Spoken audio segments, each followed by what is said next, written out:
అక్రమ వలసలపై ట్రంప్ సర్కార్ ఫోకస్. జీవిత భాగస్వామిని తీసుకెళ్లలేని పరిస్థితులు. స్పాన్సర్ వీసాను పొందాలంటే ఏడాదిన్నర సమయం.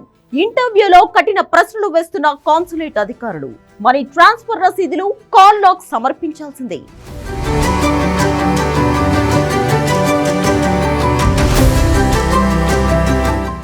మీ బాత్రూమ్ కు ఎన్ని కిటికీలు ఉన్నాయి?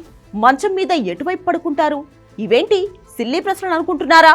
అవును, ఇవి సిల్లీ క్వశ్చన్స్ అయినా అమెరికా వీసా కావాలంటే సమాధానం చెప్పాల్సిందే.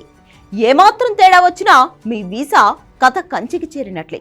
అందుకే వీసా ఇంటర్వ్యూకు పక్కా ప్రిపేర్ అయి వెళ్లాలని నిపుణులు సూచిస్తున్నారు.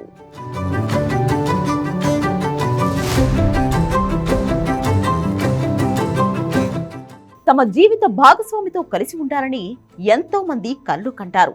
అందులోనూ అమెరికాలో తమ భర్త లేదా భార్యతో సమయం గడపాలని ఎవరైనా అనుకుంటారు. అయితే అమెరికాలో ఉంటున్న జీవిత భాగస్వామి వద్దకు వెళ్లడం అంటే ప్రస్తుత పరిస్థితుల్లో మామూలు విషయం కాదు. ఎన్నో పరీక్షలను దాటుకుంటేనే వీసాలు వస్తాయి. వీసాలు రావడం కూడా అంత ఈజీ కాదని చెబుతున్నారు. అమెరికా పౌరులు, గ్రీన్ కార్డ్ దారులను వివాహం చేసుకుని అమెరికా వెళ్లాలనుకునే వారికి కఠిన సవాళ్లు మొదలయ్యాయి. అక్రమ వలసలపై ఫోకస్ చేసిన ట్రంప్ సర్కార్ ప్రతి కేసును నిశితంగా పరిశీలించాలని నిర్ణయించింది.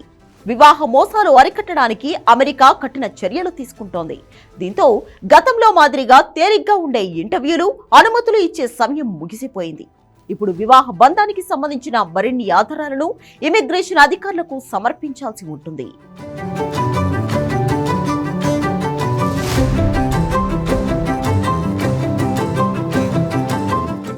అమెరికా పౌరుడు లేదా పౌరురాలని వివాహం చేసుకున్న వారు ఇంటర్వ్యూలో ఏ చిన్న అంశాన్ని ఈజీగా తీసుకోవడానికి ఛాన్సే లేదు. అమెరికా పౌరులను వివాహం చేసుకున్న వ్యక్తులను తొలి దశలో ఇంటర్వ్యూ చేయనున్నారు. ఇది గతం కంటే కఠినంగా ఉంటుంది. వివాహిత భారత పౌరురాలు అయితే ఆమెను అమెరికా కాన్సులేట్ అధికారులే ఇంటర్వ్యూ చేస్తారు. జీవిత భాగస్వామి H-1B వర్క్ వీసాపై అమెరికాలో ఉంటే అప్పుడు మాత్రమే గ్రీన్ కార్డ్ కోసం దరఖాస్తు చేసుకునే అవకాశం ఉంటుంది.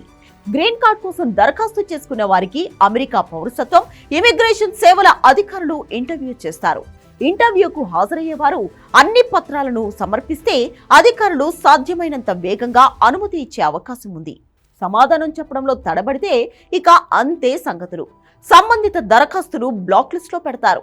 పెళ్లికి సంబంధించిన పత్రాలు, వివాహ ఖర్చులు, ఇరుపక్షాల మధ్య జరిగిన ఫోన్ సంభాషణలకు కాల్ లిస్ట్ ను, జీవిత భాగస్వామి పేరుతో బీమా పత్రాలను ఖచ్చితంగా సమర్పించాలి. వైవాహిక జీవితం ఎలా సాగుతోంది?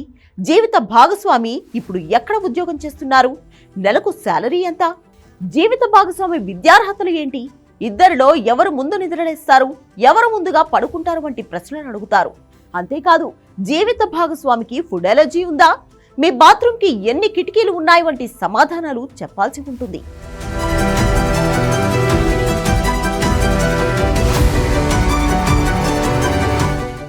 ఇప్పటికే భాగస్వామి H-1B వీసాపై ఉంటే మాత్రం గ్రీన్ కార్డుకు దరఖాస్తు చేసుకోవచ్చు.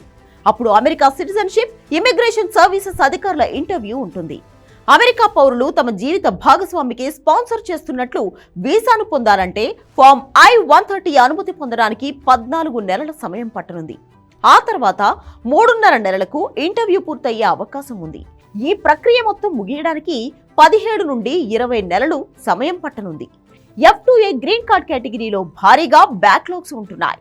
ప్రస్తుతం 2022 జనవరి 1న దరఖాస్తు చేసుకున్న వారికి ప్రాధాన్యత ఇస్తున్నారు. దాదాపు 3 ఏళ్ల నాటి అప్లికేషన్లను ముందు చూస్తున్నారు. ప్రస్తుతం దరఖాస్తు చేసుకుంటే మరో 3 నుంచి 4 ఏళ్ల సమయం పట్టనుంది. దరఖాస్తుదారులు వీలైనంత త్వరగా పేపర్ వర్క్ ను పూర్తి చేసుకోవాల్సి ఉంటుందని నిపుణులు సూచిస్తున్నారు.